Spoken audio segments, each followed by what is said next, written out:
ایک بات خاص طور پر میں توجہ دلانی چاہتا تھا دعا کے سلسلے میں، اس کو ذہن سے اتر گئی کہ دعا کی قبولیت کے لیے ایک گر جو حضرت محمد مصطفیٰ صلی اللہ علیہ وآلہ وسلم نے ہمیں بتایا ہے وہ آپ سب کو معلوم ہونا چاہیے۔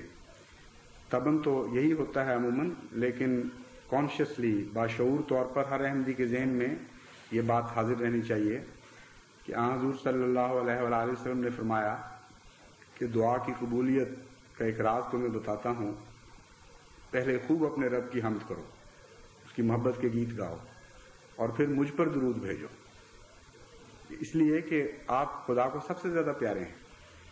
اور یہی چیز ہے جو فطرتاً بھی ہمیں نظر آتی ہے۔ آپ نے دیکھا ہوگا جو ہوشیار فقیر ہیں وہ ماؤں سے بعض دفعہ ماؤں سے بھی بڑھ کر بچوں کو دعائیں دیتے ہیں، جانتے ہیں کہ ایسی محبت ہے کہ یہ بچوں کی محبت کی وجہ سے مجبور ہو جائیں گے ہمیں کچھ ڈالنے کے لیے۔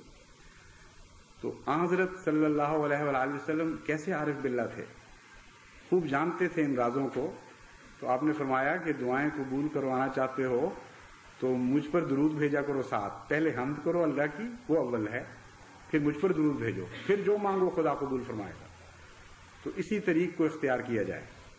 حضرت صلی اللہ علیہ وآلہ وسلم نے ایک بچے کو جب یہ سمجھایا تو اس کے بعد وہ نماز پڑھنے کے بعد بیٹھا، اس نے دعائیں کی، حمد کی اور پھر درود بھیجے۔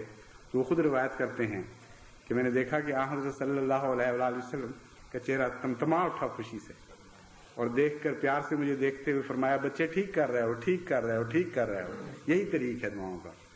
تو آپ بھی دعاؤں میں یہ بات نہ بھولنا کہ حمد کے ساتھ ہی بے اختیار دل سے درود کے چشمے بھی پھوٹ پڑے، تاکہ ناممکن ہو جائے اللہ تعالیٰ کی رحمت کے لیے ان دعاؤں کا رد کرنا۔